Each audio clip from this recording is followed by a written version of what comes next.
Okay, so there's some new rule proposals that I actually think are really interesting. Some of these I actually really like and I want to talk about. So, a few different teams have made proposals to have rule changes. And so, what happens is once a team does that, it then goes to a competition committee who can kind of, work out some of the kinks on this.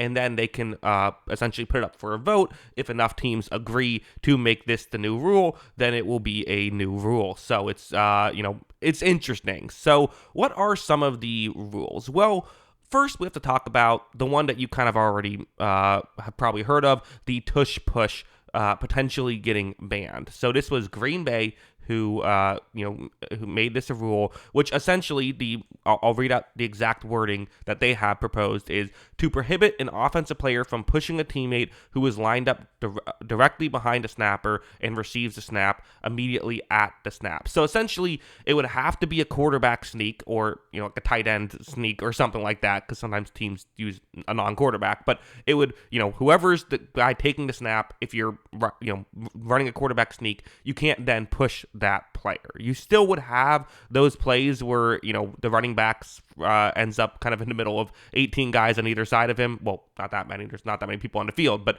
8 guys on either side of him pushing him. Those plays would still be legal. It would just be the tush push itself would be an illegal play.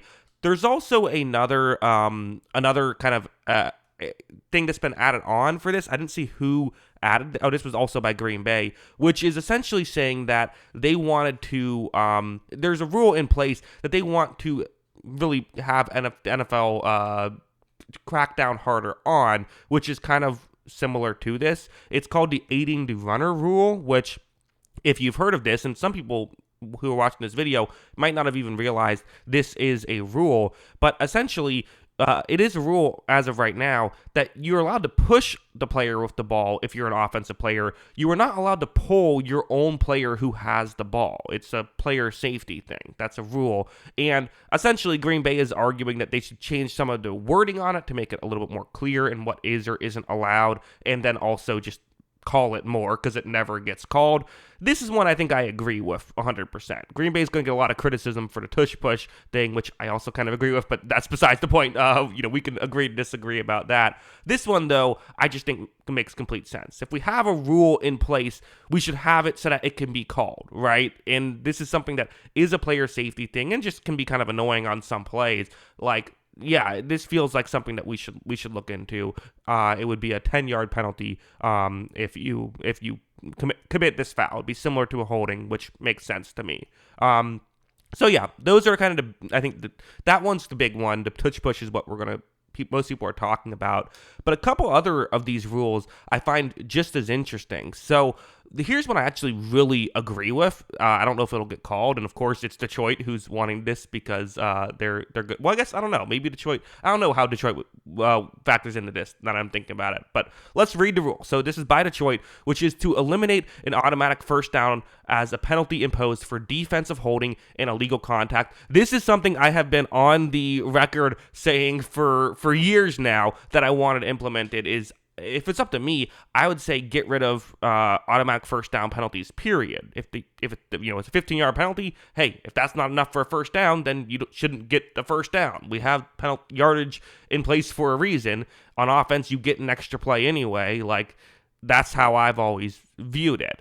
So I'm a big fan of this. Now, so again, this would just be for defensive holding and illegal contact. I do, part of me has always almost wondered, in a situation like this, though, defensive holding is only 5 yards. So I think the argument against it would be, would you see more defensive holding because of the fact that, well, hey, I'm not going to get to him. There could be a touchdown here. Let me just hold. If it's 3rd and 7, we still get a 3rd and 2. That's why it's an automatic first down in the first place.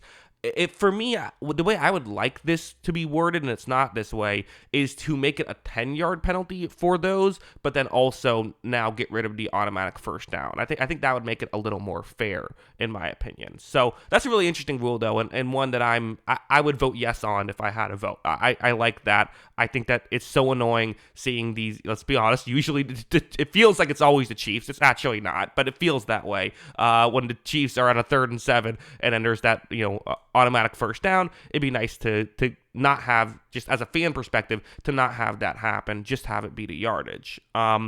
One other rule change, which is something we can talk about as well, is by Philadelphia, which is postseason rules, because we can never figure out postseason rules. Every year there's a new potential rule change for that, and what they are proposing is that the postseason rules would essentially be the rules in both overtime and in regulations, or both in postseason and in the regular season.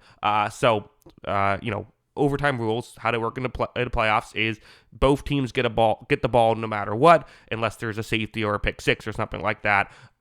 Each team gets an opportunity to possess. So on the first possession, even if you score a touchdown, the game cannot end until at least the second possession. Philadelphia is saying that should be the case in the regular season as well, and it should be a 15-minute overtime period instead of the 10-minute overtime period that it recently became, which again it got shortened because of player safety. It's a weird thing. I'm kind of on the fence about this one, because I do ultimately agree with the fact that we can't have players playing forever, but also I think I can kind of understand Philadelphia's logic, because if we're gonna have a more fair overtime, which the playoff overtime is, at least on paper, more fair. If we're going to have a more fair overtime, then why are we only making it fair in the playoffs? Why not make it more fair in the regular season as well? I think about Tampa Bay. I'm a Tampa Bay fan, so I'll take it from that perspective. Had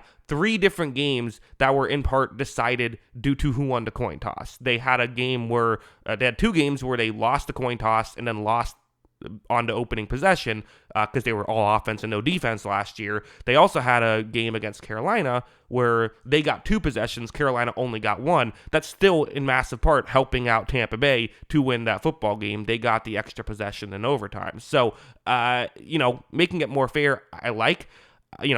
Again, if it's a player safety thing, I understand it. But if it's a player safety thing, then let's just shut down overtime altogether and make it a tie. That's kind of how I've always viewed it. So I don't know. I think I'm probably in favor of this one as well. If we're gonna have overtime in the regular season, it should be a fair overtime, and it's not right now. So yeah.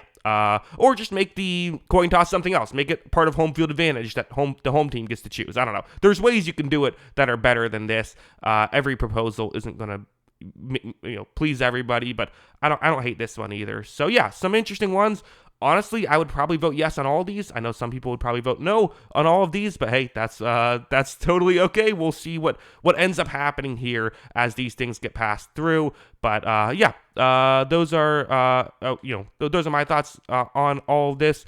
What do you think? Let me know in the. There's actually I just saw this come up as I'm recording this video, so I'll kind of read it in real time. But looks like there is the Steelers have made a proposal to change some negotiation period stuff, so nothing that would actually impact the rules of football itself, but maybe some things that teams can do.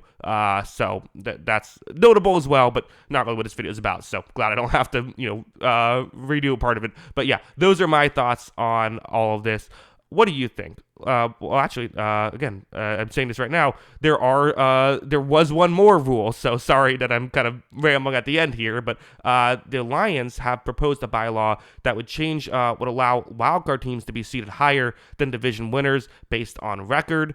I'm totally against this. I don't think that this is what we need to do. I think that this is something I'm definitely not in favor of. I get why Detroit is doing it because they play in a great division, but I don't like this at all, simply from the perspective of, my one of the things I liked about football is the fact that you can be divisions matter so much, and the regular season matters so much. And I think doing something like this, making it closer to the NBA regular season, it's just not a good idea. So again, hey, if you're the Lions, what you should be doing, trying to change rules to help out your team. But ultimately, I really hope this does not get passed, because I like the fact that Lions-Vikings game last year meant so much. I like the fact that, again, I'm saying this, I'm a fan of a team that plays in the NFC South, so maybe you could argue I'm biased. But I really do think that even if that wasn't the case, I would still be in favor of this. I like how much the regular season matters. I don't think that the goal of the regular season should be to create the most fair playoff format possible. I think it should be to make sure that it's fair enough that the good teams get in and then make it as exciting as possible. But that's just how I see it. So yeah, those are my thoughts on all these rule changes. A couple more came at me as I was recording the video, so I had to adjust in real time. So, but yeah, that is, unless more come out, that is all the rule changes. Those were all the NFL, the game itself rule changes, and then some other stuff. But yeah, those are my thoughts. What are yours? Let me know in the comments below. Always love hearing from you. And of course, as always, thanks for watching.